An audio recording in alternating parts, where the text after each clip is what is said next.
அபார கருணா சிந்தும் ஞானதம் சாந்தரூபினம் ஸ்ரீ சந்திரசேகர குரும் பிரணவாமி முதான்பகம் அத்வைதாசவ நண்பர்கள் அனைவருக்கும் என் நமஸ்காரங்கள். நம்ம சேனல்ல பாத்தீங்கன்னா நிறைய பரிகாரங்கள் இருக்கும். பழைய வீடியோஸை நீங்க பாத்தீங்கன்னா மிக மிக மிக அற்புதமான பரிகாரங்கள் பல பல பல பல பரிகாரங்கள் இருக்கு. எல்லா பரிகாரங்களும் செய்த உடனே நிச்சயமாக பலனை உங்களால அனுபவபூர்வமாக அனுபவிக்க முடியும். அந்த அளவுக்கு உண்டான பரிகாரங்கள் நம்முடைய சேனல்ல இருக்கு. எல்லாருமே செய்து நல்ல பலன் கிடைச்சிருக்குன்னு சொன்ன பிறகுதான் நான் யூடியூப்ல அப்லோடு பண்ணுவேன். அப்படி பண்ணி நீங்களும் நல்ல பலன் கிடைச்சிருக்கு அப்படின்னு சொல்லியிருக்கிறீங்க. அப்பேற்பட்ட நிறைய பரிகாரங்கள் நம்ம சேனல்ல இருக்கு. அது மட்டும் இல்லாம விருட்ச பூஜைகள் அப்படின்னு சொல்லிட்டு நிறைய பூஜைகளை நாம அப்லோட் பண்ணியிருக்கிறோம். நம்முடைய சனாதன தர்மம் பார்த்தீங்க அப்படின்னு சொன்னாக்கா மரம், செடி, கொடி, சூரியன், சந்திரன் இந்த மாதிரி இயற்கையையே தெய்வமாக பாவித்து இயற்கையை தெய்வமாக பாவித்து வணங்கக்கூடிய ஒரு அற்புதமான முறை நம்முடைய தர்மத்திற்கு உண்டு.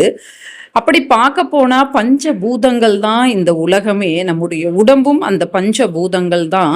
அந்த பஞ்சபூதங்களை நாம் வணங்கினாலே நம்முடைய பிரச்சனைகள் தீரும். இதை அறிந்த நம்முடைய ரிஷிகள் நமக்கு பஞ்சபூதத்திற்கு தொடர்புடைய அந்தந்த விசேஷங்களுக்கு உண்டான அந்தந்த ஒரு அதாவது நிகழ்வுகளை நமக்கு வச்சிருக்கிறாங்க. பாம்புக்கு அதாவது புற்றுக்கு பால் ஊற்றல் அப்படின்னும், வேப்பஞ்செடியை வணங்குதல், அடுத்து துளசியை பூஜை பண்ணுதல், நெல்லிச்செடியை பூஜை பண்ணுதல், இப்படியாக நிறைய விருட்சம் சம்பந்தப்பட்ட இயற்கை சம்பந்தப்பட்ட நிறைய பரிகாரங்களை நமக்கு சொல்லி இருக்கிறாங்க.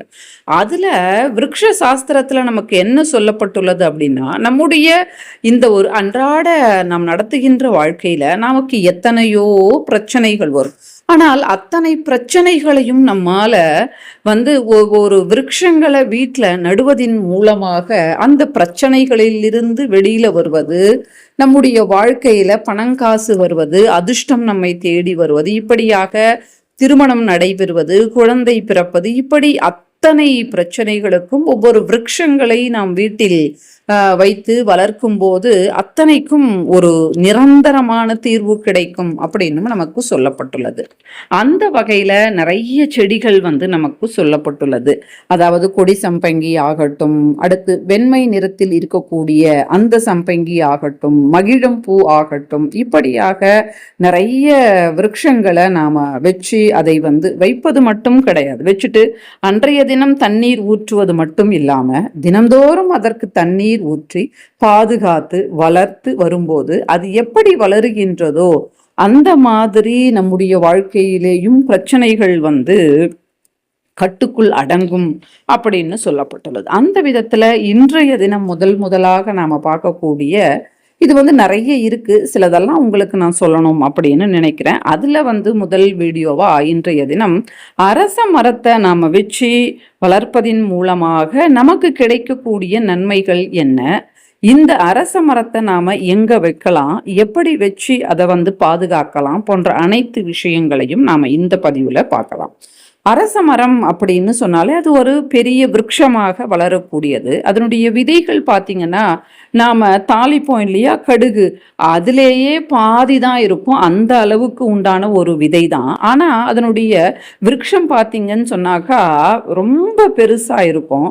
அதைத்தான் சொல்லுவாங்க ஆளை பார்த்து எடை போடக்கூடாது அப்படின்னு. அந்த சின்ன ஒரு விதையில இருந்து எவ்வளவு பெரிய ஒரு விருட்சம் அப்படின்றது வருது. அதனால யாரையுமே நம்ம பார்த்த உடனே அவங்களுடைய தோற்றத்தை வைத்து இவங்க இவ்வளவுதான் அப்படின்னு நம்முடைய மனசுக்குள்ள ஒரு தவறான மனக்கணக்கை நாம போடக்கூடாது அப்படின்னும் நமக்கு சொல்லி இருக்கிறாங்க.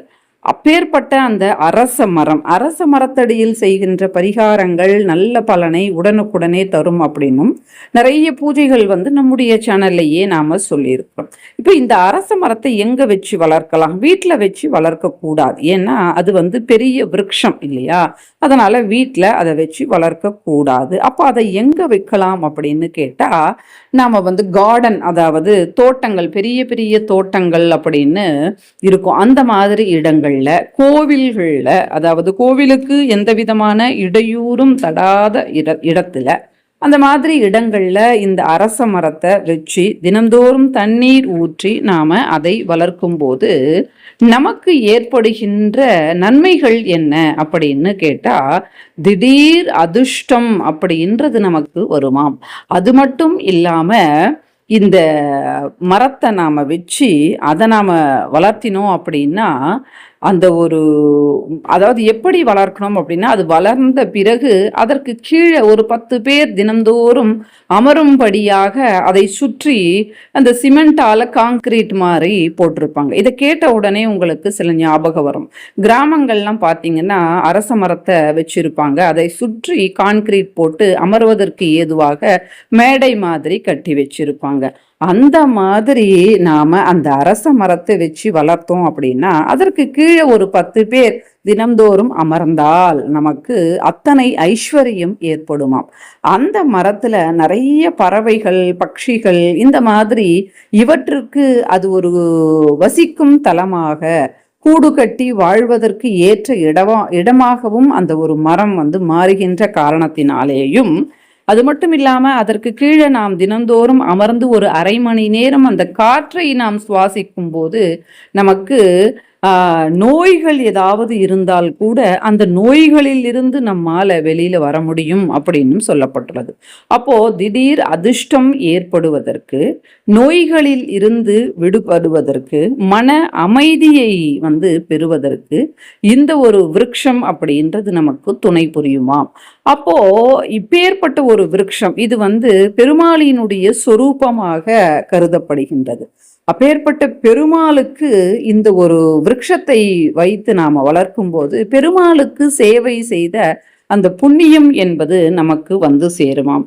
அப்போ பெருமாளுக்கு நேரடியா நம்மால போய் சேவை செய்ய முடியுமா? முடியாது இல்லையா? அப்போ இந்த மாதிரி நாம செய்யும் போது அது அவருக்கு செய்கின்ற சேவையாக மாறி நமக்கு ஐஸ்வர்யம், அடுத்து திடீர் அதிர்ஷ்டம், ஆரோக்கியம், திருமணம் ஆகாதவர்களுக்கு திருமணம் ஆகுதல், இந்த மாதிரி இந்த 4 விஷயங்களும் அரச மரத்தை வச்சு வளர்த்து தண்ணீர் ஊற்றி அது வளர்ந்த பிறகு அதற்கு கீழே மேடையாக கட்டி நாம் வைக்கும் போது இத்தனை நன்மைகள் ஏற்படுமாம். அதனால மேடையாக கட்ட முடியல அப்படின்னாலும் வச்சு வளர்ந்து அது பெருசாகிற வரைக்குமாவது நாம் அதை கவனிக்கும் போது இத்தனை நன்மைகளும் நமக்கு ஏற்படுமா. முடிந்தால் அதற்கு கீழே மேடை கூட நாம கட்டலாம்.